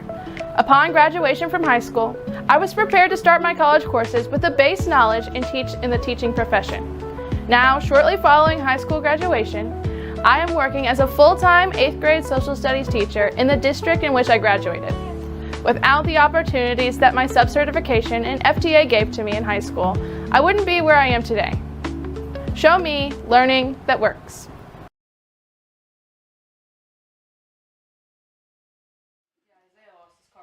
Ethan Bruce, we see you in the chat there. Ethan's trains. Mrs. Eli did confirm she is tired, but she's pushing through. She's running the scoreboard up here at the Dutchman baseball game. It's the best place to be in town. All right, Dutchman now lead by a score of 4-0 after that run scored on an error by the shortstop by St. Clair. Chase Wyrick returns to the mound where he is dealing 7 strikeouts coming into this 5th inning. We'll see how many strikeouts he leaves the inning with. He's quickly ahead 0-2 on the first batter he faces here to start things off in the 5th. And this has to be one of Wyrick's best pitching performances of the season. He came in and gets strikeout number 8 there on number 3, the 7-hole hitter Robbins.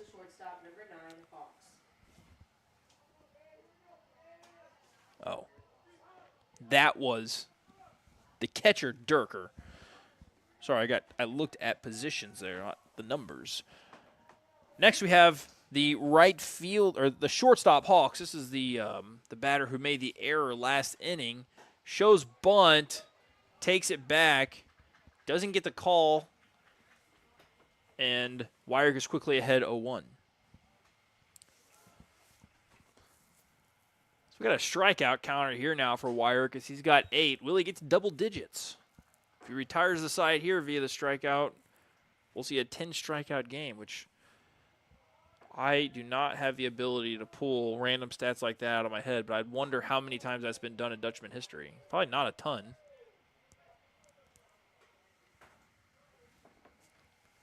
I would say a 10-strikeout game from a pitcher is more of a rarity than a common occurrence for sure. Able to get an ugly swing and miss there as he is ahead now, 2 balls, 2 strikes, and the 9-hole hitter Hawks here, he's going to be fighting for his life up there, which Wyrick has been very sharp today, so we'll see how it goes. And he does. He gets a swing and a miss. Hawks able to go down swinging, but unfortunately for him, unable to make contact. It'll be 9 Ks now for the junior hurler here for the Dutchman. 1 strikeout away from 10, but now you have to do it against the top of the lineup here. The second baseman, number 1, Ingram, steps in. Looking to get things started for the Bulldogs. Quick swing and a miss. Might be fair to say that Wyrick is getting harder to hit as the game goes on. I think the last 4 batters at least have been retired via the strikeout. Oh, man, if I don't have anything, I've got at least a decent memory.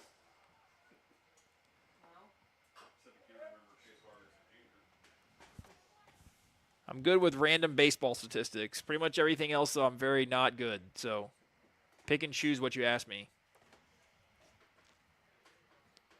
I've been an educator here in Owensville for 8 years. Oh, and that ball is hit down the line.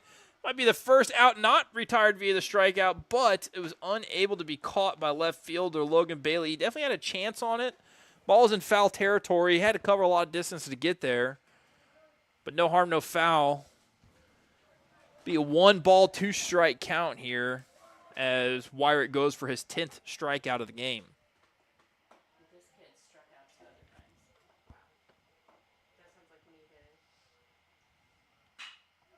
He's not going to get it here as that ball is served into center field to Jaden Gerleman. Outfield looks great here. Shout out to the maintenance crew here at OHS. Nice lines in that outfield grass. Looks very, very nice. Very blessed to have a great baseball field here on campus. Not only baseball field, but great facilities really all around. Our community has done a great job of supporting our school district and all the things that happen here at OHS.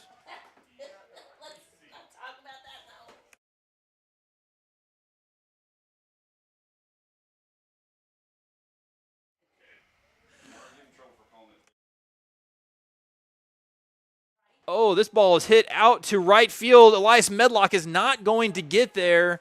And St. Clair leadoff hitter Ingram's able to go first to third, set up a first and third situation here for the Bulldogs. They're threatening here in the top of the fifth.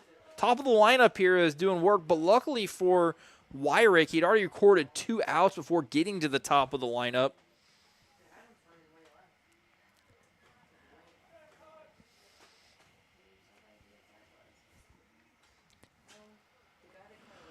All right. Wyrick now faces his counterpart. He's going to get strike one on pitch one. Working ahead in the count is exactly what you want to see. Martin has done a great job on the other end, giving up 3 earned runs across 4 innings so far. The 4th run was scored on an error, so he's free and clear of that one. But the 3 runs in the first inning came off a 3-run home run by junior Chase Wyrick, as the count now is 1-1.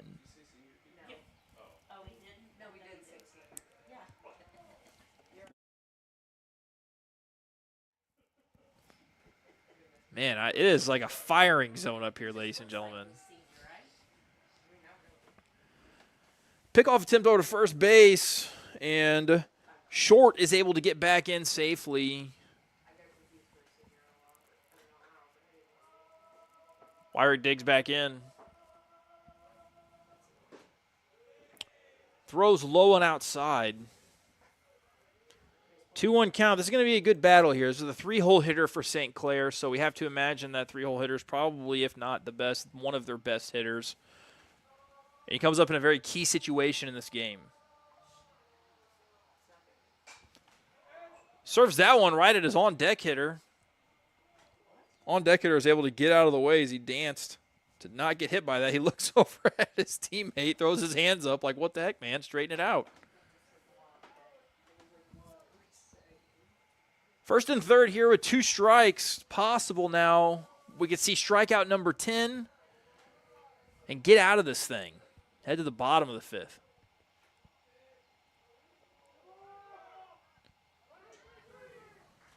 Uh-oh, we got a rundown situation here. They tried to maybe do a 4. He just needs to get back to the bat. There's nobody covering. So, I think the Dutchmen are fine to, I don't know what the word I'm searching for here is, allow the runner to take second base and not allow any run to score. But they did have him caught. They could have executed a good rundown drill. They could have got out of this inning, but unfortunately unable to do that. But also happy to just let the pitcher, number 1 pitcher on their team, go to work here, see what he can do. If you've got your ace on the mound, no sense in throwing something away. Foul ball. Made the count 2-2. 2 balls, 2 strikes, 2 outs. Top of the 5th inning.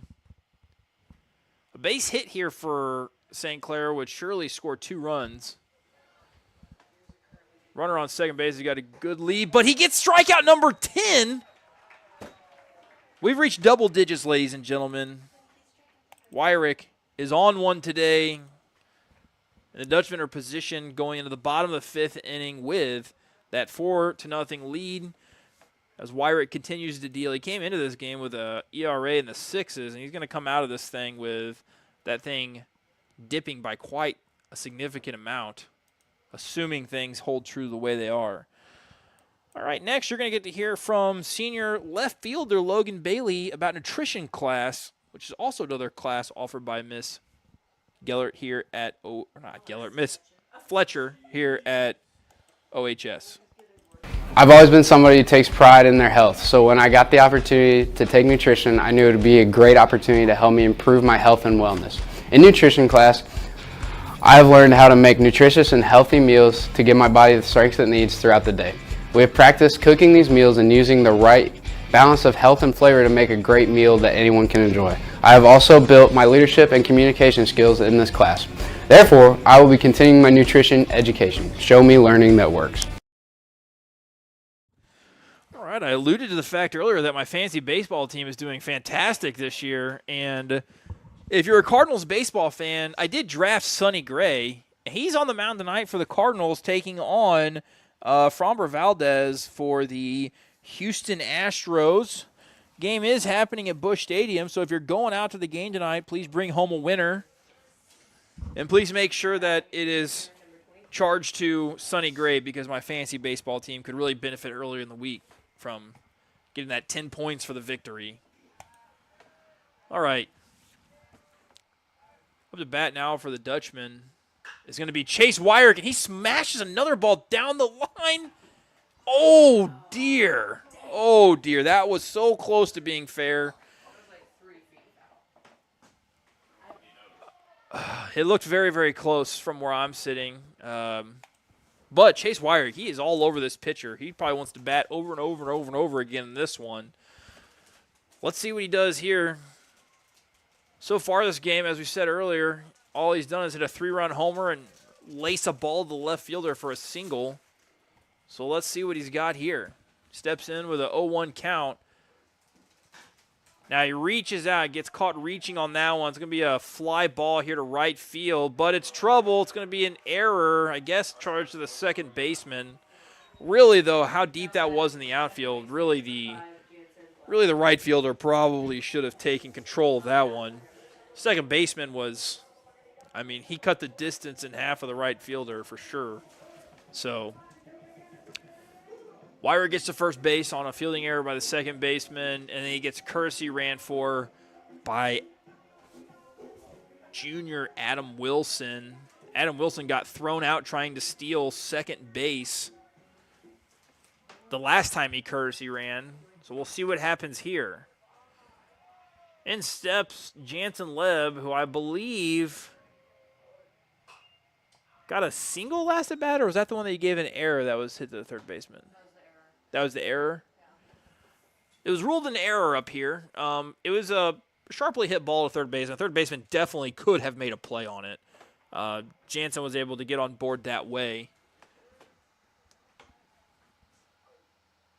Hits it right back to the third baseman. This time, third baseman fields it, goes to second base, gets the lead runner. And if the second baseman could have thrown the ball on the money, it definitely would have been a double play as the ball beat the runner by a couple steps. So a good turn by St. Clair is unable to finish the double play. High school, you don't see a whole ton of them turn, but that was a great opportunity. So hats off to St. Clair on a well-played ball. Good job by the third baseman. I do think that's a different person playing third base this inning. Do you agree? Or is that this?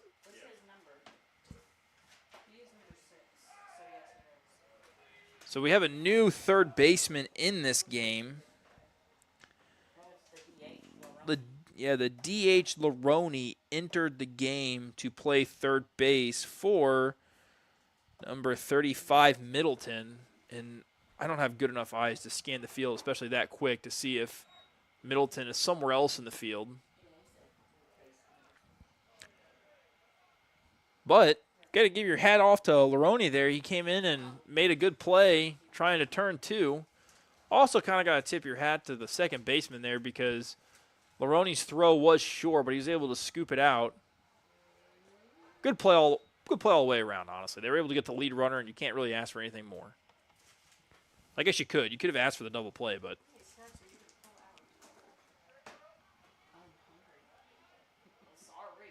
Crammy at the plate now. Dutchman leader in batting average, hitting .462 coming into this game with 8 RBIs and a home run. We'll see what Crammy can do here as they check over at first on Leb. It was very close over there, but he was able to get in safely.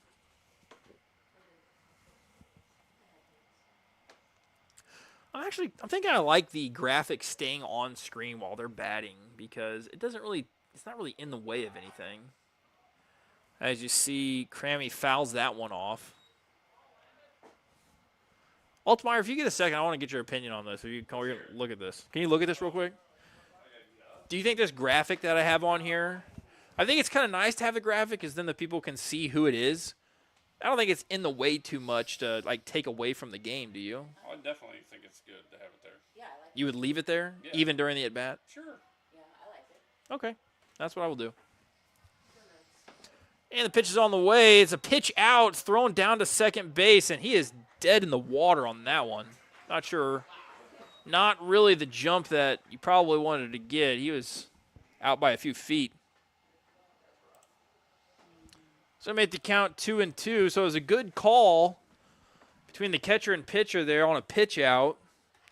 We mentioned earlier that Coach Kemp definitely likes to be aggressive on the base paths and, challenge the opposing team to make the play. And that time St. Clair did make the play. So you got to tip your hat when they do.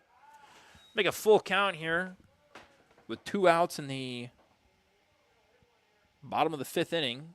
And get a payoff pitch here to the 5-hole hitter, Landon Crammy, senior.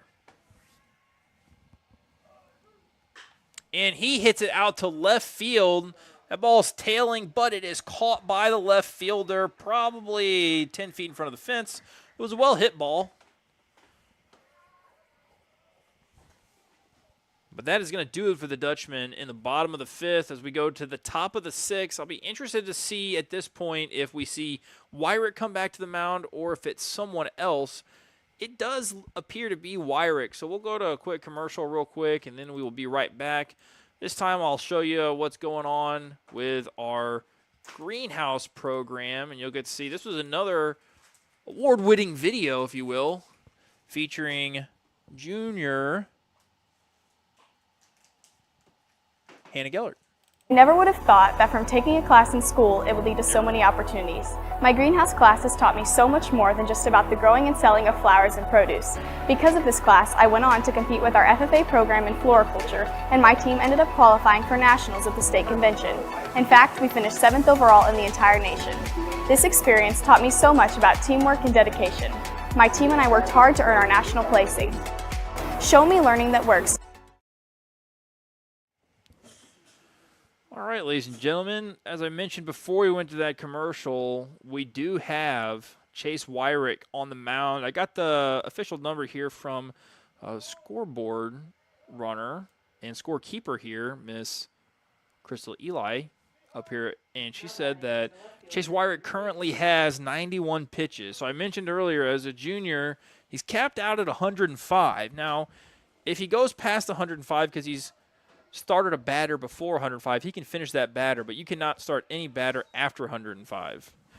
He comes into this inning with 10 strikeouts on the game, which is a very admirable number. It's not easy to get to in high school baseball. He's going to get a comebacker right to the mound here, and he's going to finish the play, tossing it underhanded over to Landon Crammy to get the first out of this inning. I think that was, a 2-pitch at bat? So he's at 93. At this point, you start trying to count pitches to figure out how much longer he's got. Batting now number 6, Laroni, the guy that moved over to third base, made a good play last inning. First pitch, Chase's attack right now. He wants to see how deep he can get into this thing. We're at the top of the 6th inning, so getting through this inning would be very impressive. It's hard to throw a complete game in high school now. You really have to be efficient with your pitches. Earlier in the game, their 8-hole hitter, Durker, the catcher, he had an 11-pitch at bat, which makes it hard to get deep in a game, but Wyrick is doing nothing but throwing strikes right now. He's ahead 0-2. Here comes pitch 96. Almost going to be fouled back into the parking lot. Got to be careful with where you park here. It's advised to not park super close to the ball diamond, but if you do, you have to know that it could happen. Ball is going to be sauced out there to Jansen Lebb at second base. He gathers, makes a good throw to first. It's going to be 2 outs in the inning here, as it is now possible. So that was a 4-pitch at bat. So this is going to be pitch 98 coming here to number 4, Dungy. So 4 has entered the game for somebody, Middleton. So he entered the game for Middleton. I'm not sure where 4 is playing at in the field right now. He can't be the DH. The DH has been killed. He entered the game.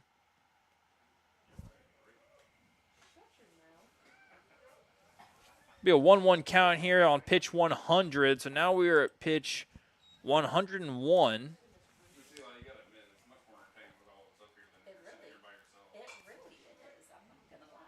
Foul ball is caught by the netting there. It's going to make the count 1 ball and 2 strikes. Here comes pitch 102 on the day for Wyrick. Wyrick, I would guess, is about 6'3" or 6'4". Oh, does not get the call there. My goodness, that was close. We'll love to have seen strikeout number 11. You guys think 6'3", 6'4" is probably accurate? 6'2". 6'2"? Foul ball. I think we're approaching pitch 105 now, but like I said, it doesn't matter because he gets to finish the batter he's on. But if this batter were to reach, I'm thinking at this point, regardless, this is probably Wyrick's last batter if our count is accurate or if we're close. I'm not calling you out, Crystal, but it is hard to count pitches. That ball's going to get out. That's got to be close to 105. Oh, this is 104, so my count, I'm jumping the gun here. Oh, there it is. Strike 3. 11 strikeouts on the game. And that's going to do it. What a great day of work for Chase Wyrick against a Four Rivers Conference opponent. Goes 6 strong innings, gives up 0 runs. We're going to head into the bottom half of the 6th inning with a 4-0 lead. If the Dutchmen can add on, it's just going to give a little insurance to whoever has to come in and finish this thing out. We'll take a quick little commercial break here.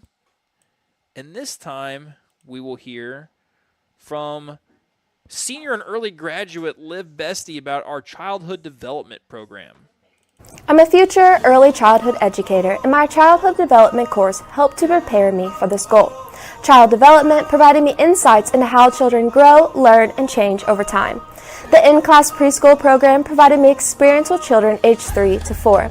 I created lessons, learned about development milestones, and gained skills in age-appropriate communication. These experiences strengthened my passion for teaching and guided me towards my goal of pursuing early childhood education. Show me learning that works. All right, ladies and gentlemen, we are back, and it looks like, is that Medlock leading off this inning? Elias Medlock is going to start the action off here in the bottom of the 6th inning. Very likely, and we hope, that it's the last time we get to see these Dutchmen bat in this game because we are at the point of the game where if we can shut them out in the top of the 7th, the game is over. So Elias Medlock steps to the plate now. And on the first pitch, he's going to get a swing and a miss. And Martin, the starting pitcher, is this still Martin? Yeah. He's got to be getting close as well.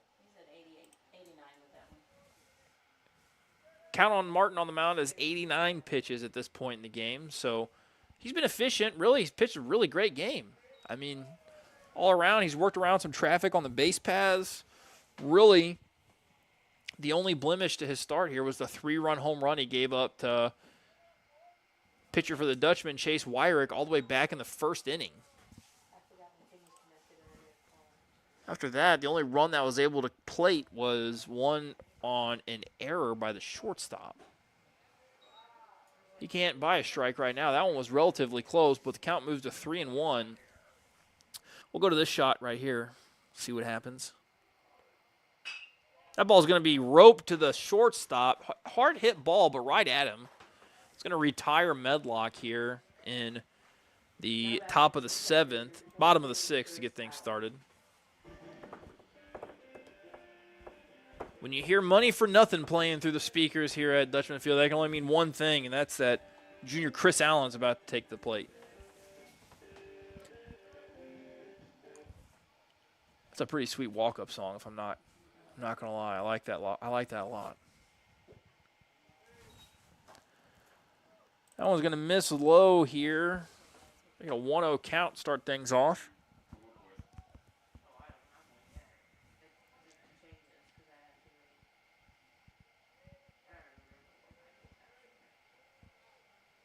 On the delivery, ball is going to be chopped right back to the pitcher. He's going to gather and retire Allen at first base for the 2nd out of the inning here. want to take mention here. Mentioned it at the beginning of the game. We'll mention it a couple times yet here before we finish, and that is quick shout out to the sponsor of this baseball game today, and that is Mr. Tim Erkey. He's done a lot to support the TV studio program and a lot of the programs at the school. Very thankful for his support and for sponsoring this broadcast. As pitch number 1 to Bailey here is going to find the outside part of the plate, make the count 0-1. Always love hearing from Tim. I know he says his mother tunes into a lot of these streams. She likes to keep up with what's going on here in town, and I know Tim also tunes into many of them as well, so it's always good to hear from them. That ball is going to miss high, make the count 1-2.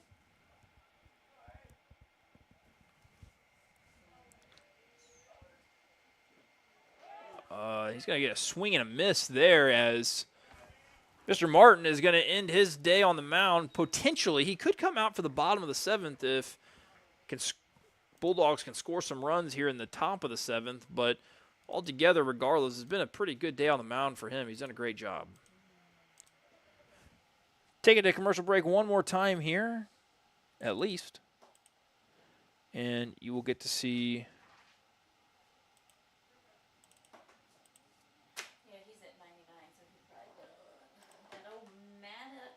the greenhouse plant sale one more time. Hey Jolene, when's the OHS annual plant sale? It's April 26th from 9 to noon.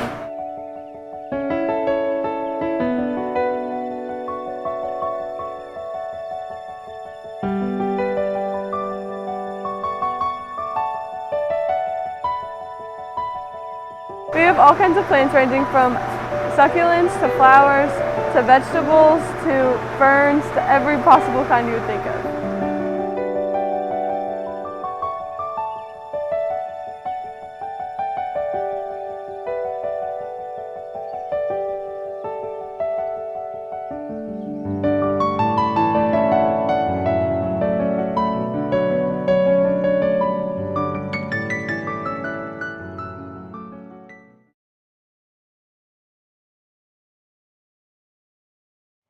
All right, now on the mound for the Dutchmen to try to close this thing out. It's one, I don't know how saves work in high school, if I'm being 100% honest. In major leagues, it's 3 runs. This is 4 runs. But Matt Eckelkamp is going to try to finish this thing out, whether it's a save or not, and get the 1 inning pitch to hold on to the victory here for the Dutchmen. Matt Eckelkamp is a senior. He comes into this game with a 1-2 record. Really probably the number 2 pitcher on this Dutchman team behind Chase Wyrick. He pitches a lot of innings for the Dutchman.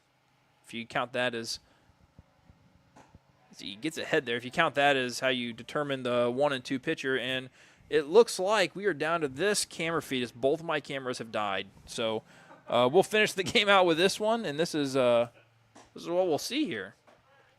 Ball outside. If we get to another half inning, I will go change the battery on the camera below me. But for right now, this is going to be what we got. Matt's ahead in the count here with a 1-ball, 2-strike count. Working out of the windup. That one's going to be ripped to the left fielder, and Bailey makes a diving play on the ball to get the first out of the inning. Now batting is the catcher, number 3, Deirdre. That's one senior helping another senior out right there. That could have been trouble, but Bailey makes the catch. Covered a lot of ground to get to that ball. He's got good speed out there in left field. Great play all around.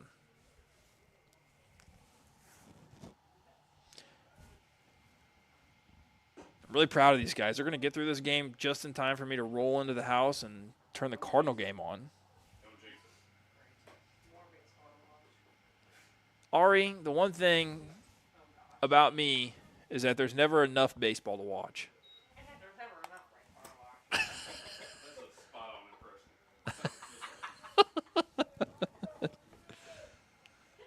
Oh, man. Good times up here in the press box. Eckelkamp hits him right in the ribs. That did not feel good.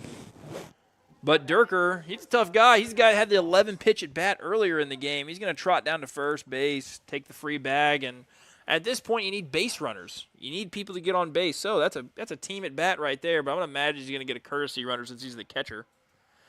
And that's exactly what you're going to see right now. The number 11 is going to come out and run for him. And number 11 on this St. Clair Bulldog squad is Caden Calhoun. Probably not related to the outfielder for the Los Angeles Angels with the last name Calhoun. But you never know. Maybe it's like a second uncle or something. I think his name is Cole Calhoun. I think it starts with a K.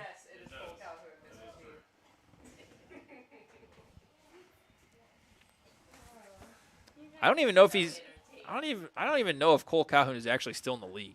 I watched the Angel series. I never seen his name called. I don't know if he retired. Let's find out. He's gonna Google it. He had some pretty successful seasons with the Angels. As Matt Eckelkamp gets ahead here, first pitch strike. Oh, he gets a second pitch strike. Catches the inside part of the plate. What's the verdict? Well, last year it looks like he played for Cleveland. Oh, okay. He was an Indian or a Guardian last year. Eckelkamp tries to find the outside part of the plate there. He is retired. Cole Calhoun has retired. And now his great-great-grandnephew is playing for the St. Clair Bulldogs. I don't think the generations line up there. Great. He's 36. That's true. That doesn't make any sense at all. So maybe just his uncle. Can I order a new announcer, actually? Hey, wouldn't be the first professional baseball player from the area, as we had Joe Creedy out of Westphalia, played at Fatima. I think Joe Creedy darn near owns a big part of Fatima, if I understand correctly. Fatima's a school, not a town.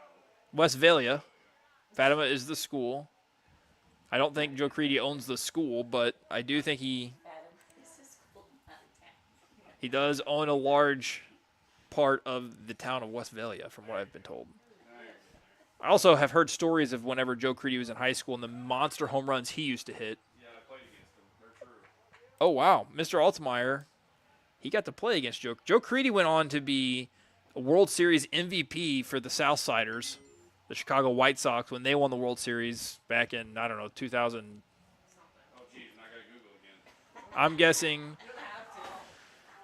it's going to be a walk there. It's going to put runners on first and second, and honestly, this is probably exactly what the St. Clair Bulldogs want. They need base runners here. They want them any way they can get them. 2005 World Series MVP was Joe Creedy with those Southside White Sox.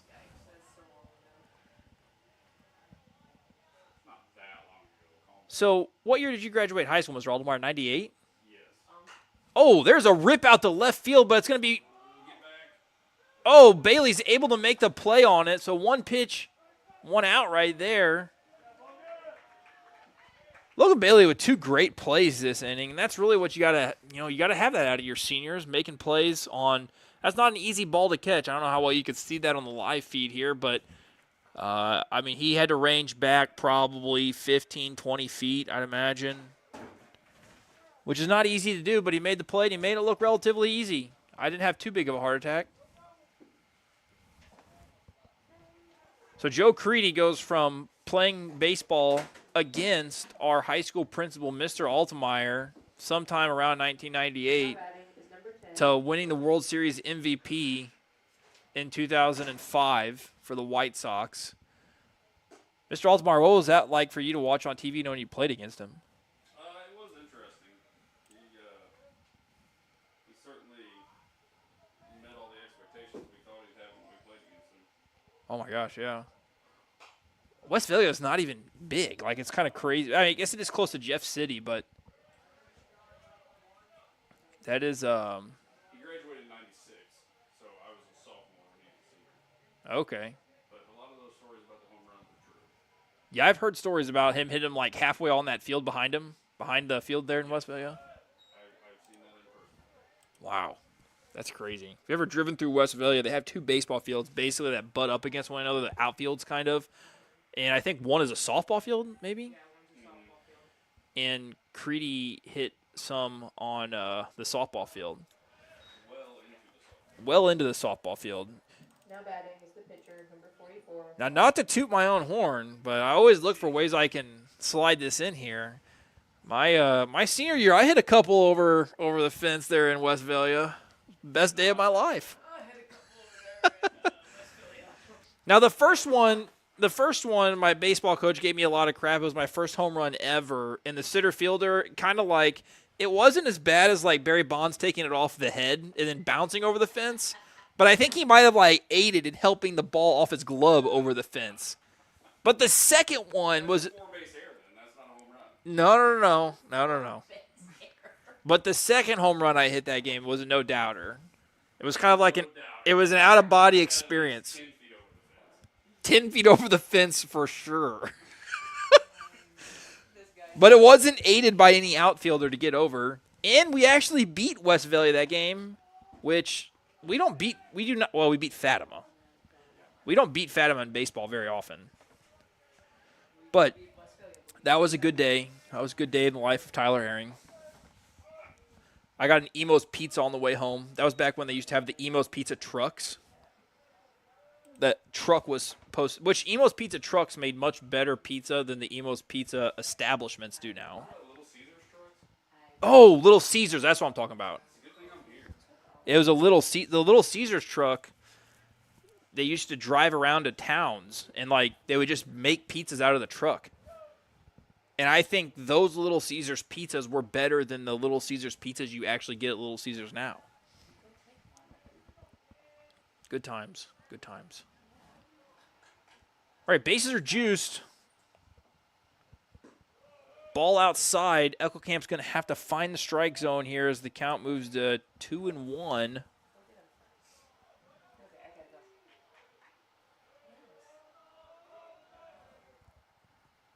Ooh, good pitch.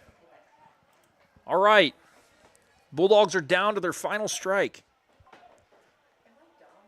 2-2 count. Starting pitcher for the Bulldogs and three-hole hitter Martin is up to bat. That one is a bit over-gripped. He's thrown a few feet shy of the batter's box. Going to make it a full count here. So runners are going to be off on the pitch. We need a strike here, Matt. It's going to be hit to the third baseman. What do you know? Chase Wyrick. He makes the throw over to Landon Crammy. Gets a final out. That's going to be a Dutchman shutout of the St. Clair Bulldogs. How fitting that the last play of the game was made by third baseman who started the game. Pitched 6 strong innings, getting 11 strikeouts, and also hit a 3-run home run in the game. I think it's fair to call this the Chase Wyrick game. What a game. What a game. Great job by both teams.